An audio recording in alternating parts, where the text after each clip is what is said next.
Assalamu alaikum wa rahmatullahi wa barakatuh. Bandiraɓe on kofnama on gelanama hayruji ɗuɗɗi duniya be alahira. Momoɗon biyeteɗo Abdul Kadiri Abubakar andiraɗo be fasaha inchallah.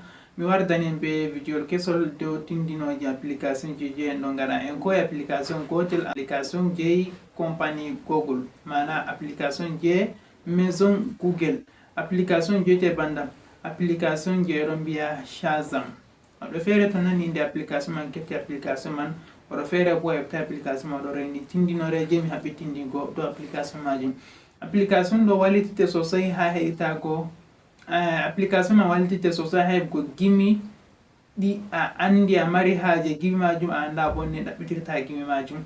Masalan a mari haje gimol amma anda inde gimol majum, anda nde gaɗirta recherche ha keɓa gimol majum, to application ɗo wallitite ha heɓugo gimol majum. Ananan gimol man ɗo ima ha téléphone ma ko a hosa waɗa ha an kam hollete tindinore ne application man no huwirta inchallah. Maɓɓita gimol majum ha téléphone ngel a nani gimol majum, ko bo ha MP, ko bo ha bafle, ko bo ha ampli, a waɗa ha les micro téléphone majum to ɗum application man hosini direct waddante gimol majum, sai a hosa télécharge ha gimol majum. Woɓɓe feere ɗo andi application man ni ɗo hutinira, woɓɓe feere bo anda. Ngam majum en jaha en dara tindinore application majum iga fuɗɗam ha ragare. Momoɗon biyeteɗo Abdul Kadiri Abubakar, tawi jite abonné ha chaîne amin je Fasaha TV. ɓawo toon abonné on ɓiɗɗana vidéo ɗo j'aime, wallitanamin sosai, on hosa on partage vidéo ɗi yahugo yeeso. To a laati abonné on abonnata, amma to a andi aɗa abonné c'est bon, machallah, habdu waɗan vidéo majum j'aime.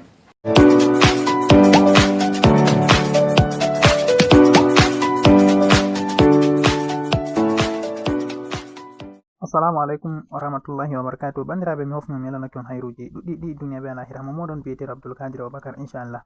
Allah miɗo hoddiri mi wardani be video kesol dow ko larani tindinoji application ji meɗen je no gaɗa hen kosi application gotel en giɗi gaɗa video dow ton. Masala goɗɗo no maran o nana gimol ha goɗɗo oɗo sala ko dolo o nana gimol ngol welan mo ƴama jomijum yerɓanam gimol majum, o tawa jomijum ɗo yawa ko noy be ko nandi be majum. To a foti a enregistrira seɗɗa gimol man ko second 5 yago 10 ni an kam a hosa a enregistrira gimol majum ha téléphone maɗa. To a warti a hosa wara a nasta application maɗa je Play Store bana ni. To a nasti application maɗa je Play Store sai a wara a winda Shazam. Application ɗo himɓe ɗuɗɓe anda kugal magel, himɓe ɗuɗɓe bo ɗo andi kugal application majum. A wara a winda Shazam, application man ɗum je compagnie Google on. Ta windi Shazam waddante banni sai a hosa install application majum. Mi andi ɗuɗɓe moɗon ɗo andi kugal magel, mi andi bo ɓurna moɗon bo anda kugal magel. Ta install ngel timi banni sai a hosa wara waɗa open banni. Ok, ta waɗi open magel banni ngel waddante banni a laran, sai a hosa a wara a laran alama bana recherche nda kungel mangel ha dow ɗo. Ok, en jaha dow magel bana ni. A laran da ha miɗo sappo ha mi waɗi tarde kungel boɗel ɗo, sai a mema dow ton. To a memi dow ton sai a ɗaɓɓitoya téléphone maɗa je gimol man woni ha ton je enregistrgo a wadda a wata ndani ɗo ngel ɗon enregistra gimol majum mi waɗi. Ok, to timmini waɗugo banni majum a laran waddante bana a haɓɓi larugo haɓɓi waddugo ɗo. To waddana banni nda inde gimol je ngaɗi majum. Ok, en hokka ngel autorisation. To en hokki ngel autorisation na ne to nda inde gimol majum sai a hosa a copya. To a copy sai a dilla ha application maɗa je Vidmeet. Ni a copyirta nda ɗum bana ni. A yi'a ha wani bana partage waddante banni sai a hosa copya, a yi'a dow copy. A waɗi copy sai a dilla ha application maɗa je Vidmeet bana ni.